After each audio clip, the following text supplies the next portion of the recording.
Les habitants découvrent leur cimetière profané.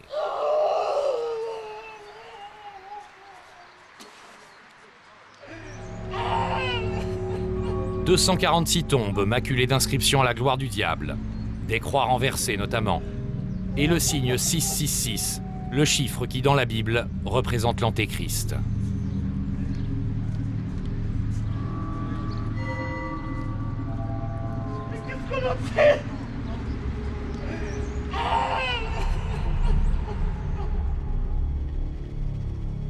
Des profanations satanistes comme celle-ci n'ont rien d'exceptionnel en France. En 2007, il y en a eu près de 100, pratiquement une tous les 3 jours. À Toulouse, des injures antichrétiennes sur des caveaux. À Reims, des croix arrachées des tombes et jetées au sol. En Bretagne, une église taguée. Encore une fois, le fameux 666, le chiffre du diable. Et plus grave, à Saint-Tugdual, dans le Morbihan, c'est une chapelle qui a été incendiée par des satanistes. Haine, le lendemain de la profanation. Le village est encore sous le choc. Au cimetière, de nombreux habitants viennent remettre les tombes en état.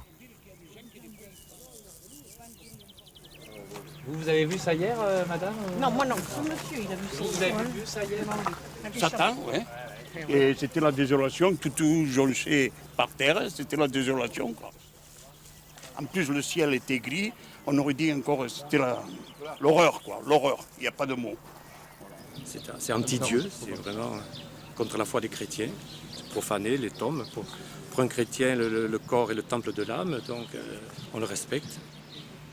C'est inadmissible que des personnes vivantes s'attaquent à des morts qui ne peuvent rien faire.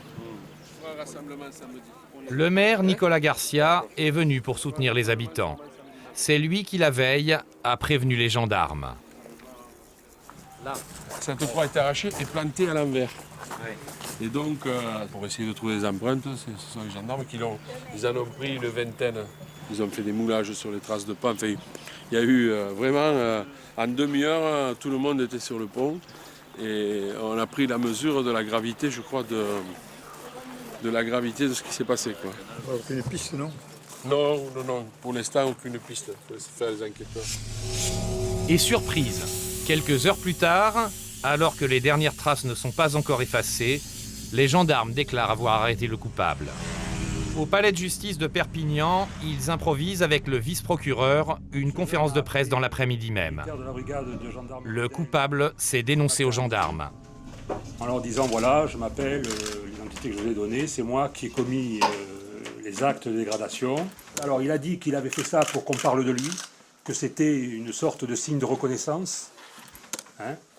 Et puis il a dit aussi qu'il était attiré par le phénomène satanique.